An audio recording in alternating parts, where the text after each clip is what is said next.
আজকের দিনটাকে হালা অধিবাস বলা হয়। হাই, আমি তানিশা। আজকে আমি একটা নতুন ব্লগ নিয়ে চলে এসেছি। কালকে আমাদের বাড়ি কার্তিক পুজো, তো অনেক রিচুয়ালস থাকে, কিভাবে কি কি জিনিস করতে হয় সেগুলো আমার কিছুই জানা নেই। যেগুলো পারবো সেগুলো করছি।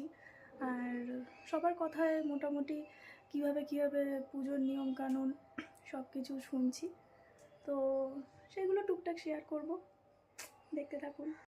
কার্তিক পুজোর আগের দিন যে নিয়মকানুনগুলো থাকে সেগুলো নিয়েই আজকে ছোট্ট একটা ভিডিও।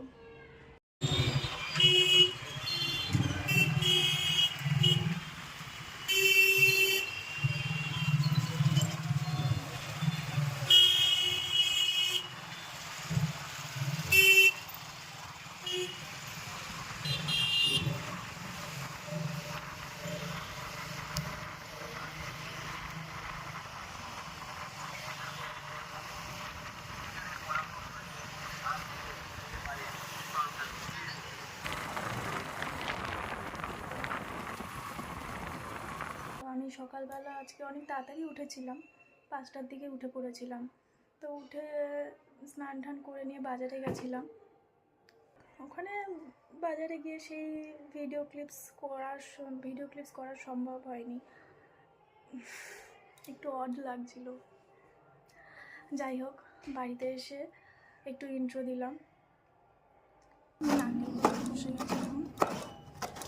নারকেলটা পুড়িয়ে রাখি, তারপর সবাই এসে এগুলো করবে, নাড়ু বানাবে, খই বানাবে, তিলের নাড়ু, খই, মুড়ি। সকালে যখন বাজারে গেছিলাম তখন সেরকম ভিডিও ক্লিপস তোলা সম্ভব হয়নি। এগুলো কি রচনা? এই দুটো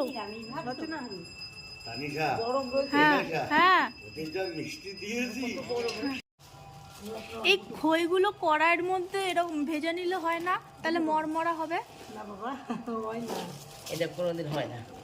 এটার নাম হলো হালা, তাই তো? এই হালার জন্য মানে আজকে এটা কি করবে? এটার জন্য পুজো। এইটা দিয়ে কি করবে? এটা দিয়ে এখন এই করব, কার্তিক ঠাকুরের সামনে থাকবে, কার্তিক ঠাকুর বসাবে, তার আগে থাকবে। ও, এটা কার্তিক ঠাকুরের সামনে বসানো হবে। তো আজকের দিনটাকে হালা অধিবাস বলে? অধিবাস করাবো, হালা অধিবাস করাবো। আচ্ছা, হালা অধিবাস করাবো। এটা আজকে অধিবাস করানো হবে, তাই হ্যাঁ, তাই আজকের দিনটাকে কার্তিক পুজোর ফুল চন্দন দিয়ে, আমের পল্লব দিয়ে, সব দিয়ে, হ্যাঁ, ফুল চন্দন, আমের পল্লব এগুলো দিয়ে এটা ঠাকুরের সামনে বসানো হবে আজকের দিনে। এই জন্য এটা নাম, মানে আজকের দিনটাকে হালা অধিবাস বলা হয়।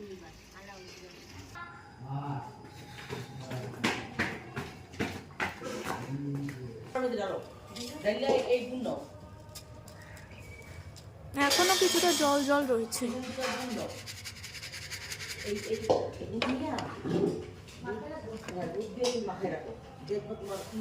তিলগুলো ধুয়ে নেওয়া হয়েছিল, এবার এটা কড়াই টেলে নেব।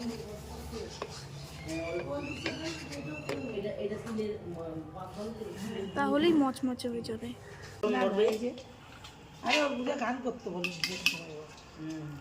তোমরা গাইবে না? নমস্কার করতে হবে।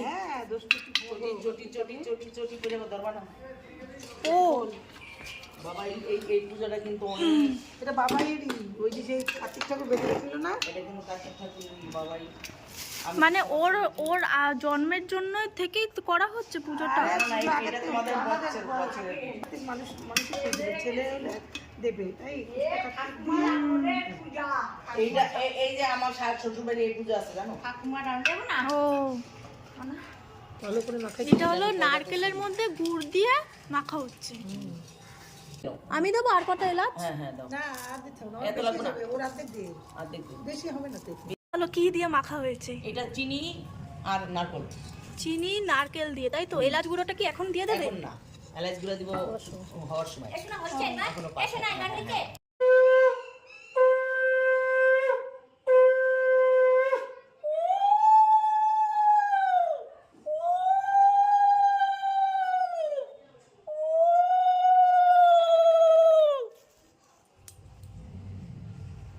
হালাও দিবাস কমপ্লিট হয়ে গেছে। তাই নাকি প্রসাদ তো ঠাকুরকে দেওয়ার পরে যেটা হয়েছে সেটা প্রসাদ।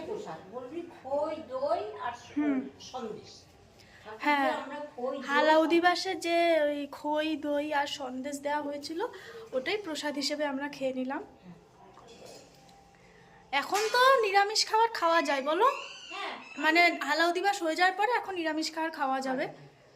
এখন সবাই নাড়ু খই মুরগি এগুলো পাকাচ্ছে বলে এখন কেউ খাচ্ছে না, সবাই লিকার চা খাচ্ছে।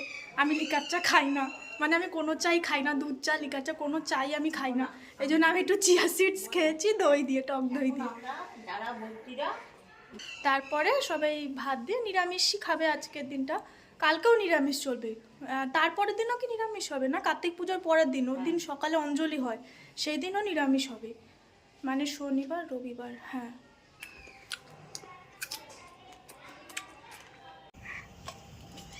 নাড়ুগুলো একটু চ্যাপটা করে দিতে হবে, হ্যাঁ তাহলে ভাঙবে না, সুবিধা হয় খেতে। খেতে সুবিধা হবে।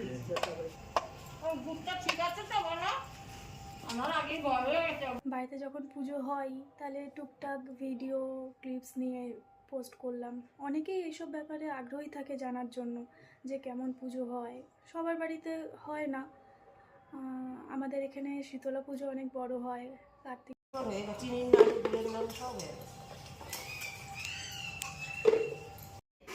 কাজের ফাঁকে একটু একটু করে এসে ভিডিও ক্লিপস বানাচ্ছি। আজকে রাত্রের মেনু একটু লাউ দিয়ে মটর ডাল, তরকারি, এটা 5 রকম ভাজা আছে এর মধ্যে। আর নিচেটা দেখাই, আর এটা 5 মিশালি তরকারি, চাল দেওয়া হচ্ছে, ভাত হবে। কালকে পুজোর সমস্ত কিছু ডিটেলস শেয়ার করব। এটা সেকেন্ড ব্লগ, তো সেরকম আমার আইডিয়া নেই, তাই কথাটা একটু আটকে আটকে যাচ্ছে। আমার ভিডিওটি ভালো লাগলে চ্যানেলটাকে অবশ্যই সাবস্ক্রাইব করে দেবেন, লাইক কমেন্ট অ্যান্ড শেয়ার করবেন। বাই।